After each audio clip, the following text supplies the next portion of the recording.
Express the feelings about all of this. A Yeah. 15-second PR, Yeah. Just complete disbelief. Yeah, the Lord is good. And I knew I had a big one in me.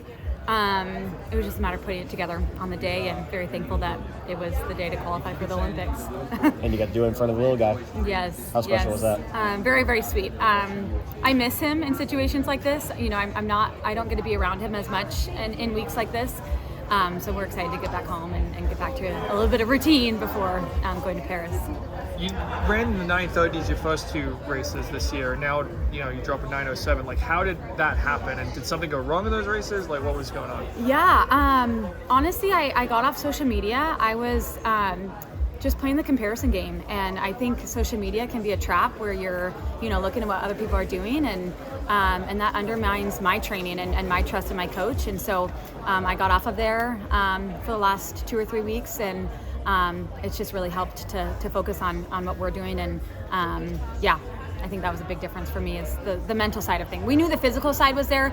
My workouts were going great. It was just figuring out the mental side. Ellie said that she's stronger as a mom. Do you feel that too? Yes, 100%. Physically and mentally. Today, it was kind of funny, but today I was actually watching home birth videos. I didn't want to watch track videos and psych myself out. So I enjoy, learning about home birth and cooking. And so I was trying to just get my mind off of track, and apparently it worked. So maybe I'll have to do that in Paris as well. Did you have a home birth? I did have a home birth. Yes. I kind of react funky to alcohol and medicine. And so we just didn't want to give myself that option. And so, had him at home in our living room.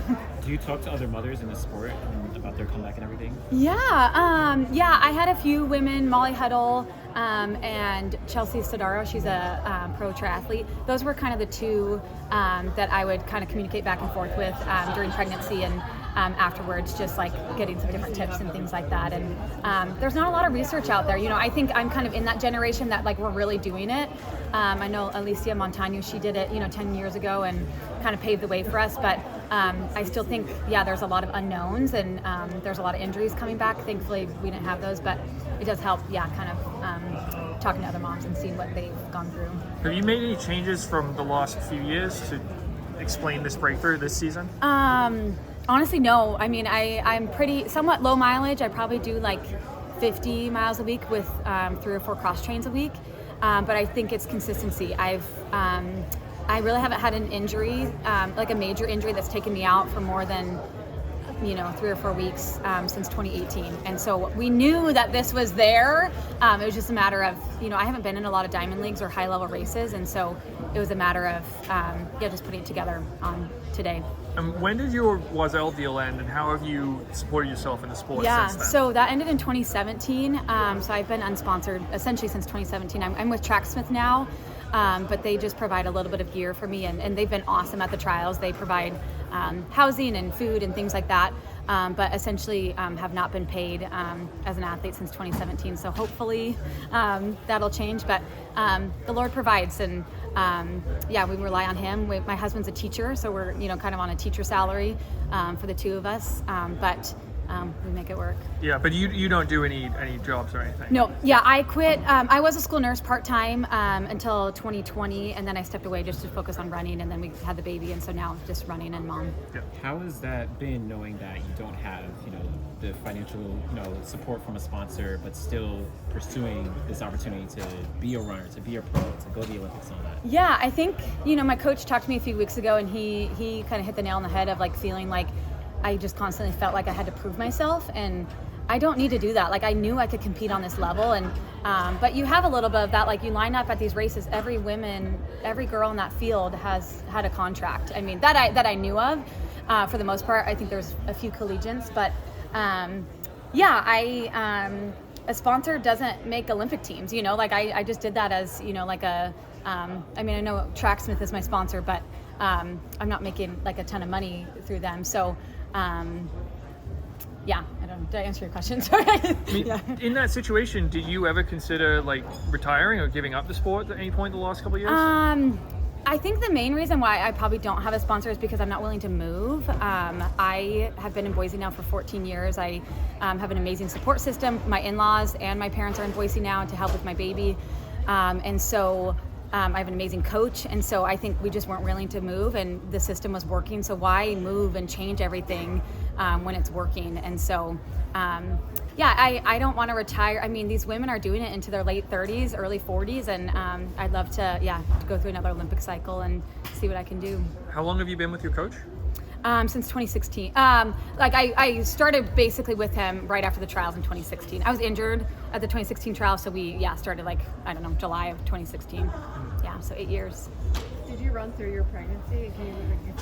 So I ran up until about 29-ish weeks. I started to get a little bit of sciatic issue, and we didn't want to come out of the pregnancy injured, so we kind of stopped then and switched to hiking and cross training, and then had a really uneventful build. I didn't have any injuries coming back, and so we were thankful for that. What kind of build-up did you do after the pregnancy and workout? I started running probably 5 or 6 weeks after having him, and then I felt pretty back to normal. I would say probably at 6 months. I did a turkey trot and ran 16 low, and felt very within myself, so felt pretty back to normal. Is your training pretty much, when you say back to normal, is it pretty much the same as it was beforehand?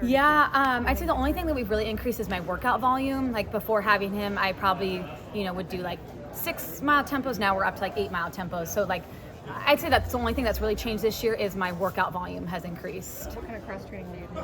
I swim usually 1 to 2 days a week, and then I'll do instead of run doubles, I'll do bike doubles 2 days a week. Did you always have faith you'd eventually make a U.S. team? But Team USA is probably one of the hardest ones to make, and so I didn't really feel like I needed that. I don't know. As a Christian, I don't feel like you need that title, to justify yourself. I thought I could do it. I have a teammate. She ran 9:07 when I was pregnant with my baby, and I knew I could run with her. And she's competing at the British Champs in 2 days. So it'll be exciting that we get to go over there together. Yeah, who's your teammate? Lizzie Bird. And she lives in Boise? She lives in as well? Boulder. So I went out there for a training camp, kind of with her in March. She had to go back over to the UK for her green card. But we'll see if we can overlap a little bit leading up to Paris. Yeah. Especially when you come from Pasco, Washington, not the most friendly place in the world. I mean, what is it? What growing up there kind of helped build you into the person you are today? When I think about Pasco, I think about running along the river path, and I had a really amazing high school coach. He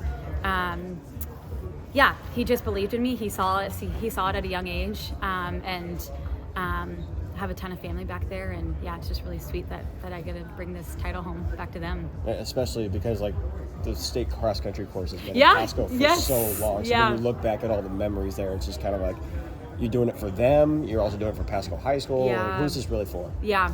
Ultimately it's for the Lord. I don't try to run for other people, but it is really sweet knowing how many people are in my corner, and I think my phone is probably going crazy right now, just all my family. And my grandma comes from one of 18 children, and my mom's one of 7. So my extended family is huge. So it's really, really sweet to have all those people in my corner. And when was your son born? May of 2022. And what's his name? Kai. Spelled? Kai. Gotcha. Kai, yeah. Can you talk about the amateur program? Because you look around the trials here, there's a handful of athletes that don't have sponsorships. Yeah.